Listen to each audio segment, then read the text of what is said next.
जय कार्ड सिद्ध। देखो, गीता का स्वाध्याय तो हम हमेशा करते हैं और ये गीता ही हमें समझाती है वास्तव में मैं कौन हूं। देखो, बचपन से जन्म लेने से हम खुद को हम शरीर ही देखते हैं और इसलिए हमें क्या लगता है, मैं शरीर ही हूं। बस यही हमारा भाव रहता है। और जब भी कार्ण सिद्धेश्वर महाराज जैसे ज्ञानी महापुरुष की शरण लेते हैं तो बताते हैं, अरे तुम शरीर नहीं हो, ये शरीर में रहने वाला चैतन्य रूप आत्मा वही वास्तविक तुम्हारी सच्ची पहचान है। तो उसके बारे में गीता में एक श्लोक है, हम देखेंगे क्या बताते हैं। देखो, द्वाविमाओ पुरुषो लोके क्षरश्चाक्षर एव च क्षरः सर्वाणि भूतानि कूटस्थोक्षर उच्यते। क्या बताया, देखो, इस संसार में नाशवान और अविनाशी ये दो प्रकार के पुरुष हैं। इसमें संपूर्ण भूत प्राणियों के शरीर तो नाशवान है और जीवात्मा अविनाशी कहाया जाता है। अतः क्षर सर्वाणी भूतानी म्हणजे जे नाहीसं होत आहे, नाहीसं होणारे, नष्ट होणारे, नाशवान है। जो ये भूत मात्र, देखो ये भूतल पर अनेक देह धारण करके जीव आते हैं। तो ये इसे बता ना, क्षेत्र और क्षेत्रज्ञ। क्षेत्र यानी सब ये भूमि जितने शरीर है ना, और क्षेत्रज्ञ यानी उसका ज्ञाता जानने वाला। तो ये क्या होता है, ये जितने जितने देह धारण करके आते हैं ना, जिस शरीर जो है बस ये नाशवान ही रहता है, इसलिए शरीर छोड़ना ही पड़ता है। और उसमें अक्षर कौन है, जीवात्मा। तो हमने जीवात्मा के बारे में देखा, जीवात्मा कैसा है, परमानेंट है और वह कारण देह में मौजूद होता है। यानी जीवात्मा कैसा है, जीवात्मा परमानेंट है, उसे बस वह आता है, आना जाना चलता रहता है, लेकिन जीवात्मा का नाश संभव नहीं है। शरीर जो है नाशवान शरीर है, लेकिन उसमें रहने वाला चेतन परमात्मा है, वो परमानेंट है, परमात्मा अक्षर है। तो भगवान यही अर्जुन को समझा रही है, अरे अर्जुन तुम युद्ध करो। युद्ध करने से क्या हो जाएगा, समझो तो हमारी मृत्यु हो जाएगी, तो क्या हो जाएगा, शरीर छूट जाएगा, लेकिन तुम तो परमानेंट हो, तुम शरीर नहीं हो, शरीर धारण किया है।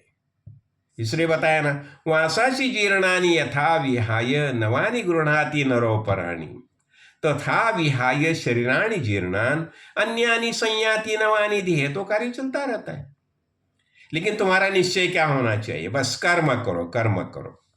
और ये जो कर्म होते हैं ना, तो ऐसे कर्म करो, हो सके तो निष्काम कर्म करो, कौन सी भी कामना नहीं है। और हमने देखा है निष्काम कर्म का फल क्या होता है, हम वही लोग को जाते हैं, षड देवता पूजन हमने देखा है ना।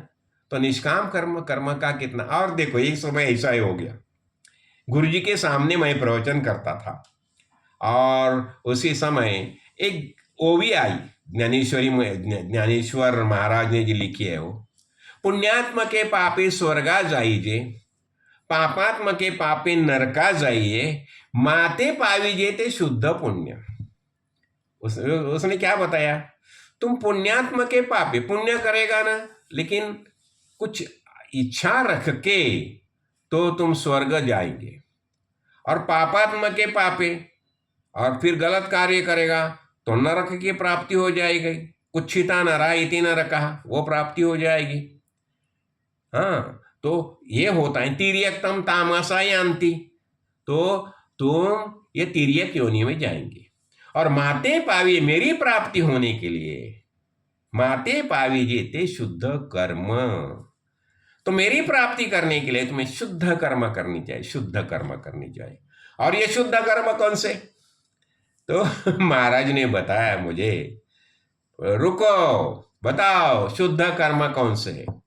और उन्हें बताया, अभी ये सब संत संग में आए हैं ना, और ये सब जो अभी कर रही है यही शुद्ध कर्म है। यानी जब भी हम संत संग में आते हैं, हमारी कुछ तमन्ना ही नहीं है, बस शांति से गुरु जी के सामने हम बैठते थे, हमारा नित्य नियमावली है उसका पाठांतर करते थे, उसका चैंटिंग करते थे। और गुरु जी यही बता रहे हैं कि यही शुद्ध कर्म है, और ये शुद्ध कर्म करने से क्या हो जाएगा, माते पावी जे, यानी मेरी प्राप्ति हो जाएगी, यानी खुद का ज्ञान हो जाएगा।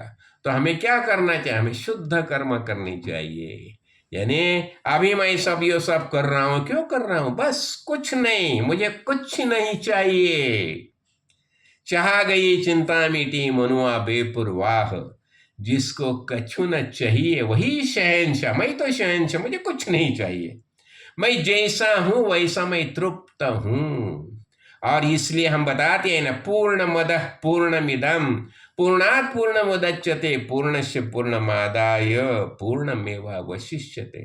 ये पूर्णते का एहसास हम कभी कर सकते हैं जब भी हमारी कुछ डिजायर ही शेष नहीं है, चाह ही नहीं है। बस ये जब ये अवस्था प्राप्त होती है तभी हमारे हाथ से जो कर्म होते हैं वही शुद्ध कर्म होते हैं, कुछ इच्छा नहीं, निष्काम कर्म। तो हमें क्या करना चाहिए, हमें पंचमहायज्ञ करने ही चाहिए, निष्काम कर्म करने ही चाहिए। यही हमारे सद्गुरु स्वामी जी के आज्ञा हैं। जय कारुण्य सिद्ध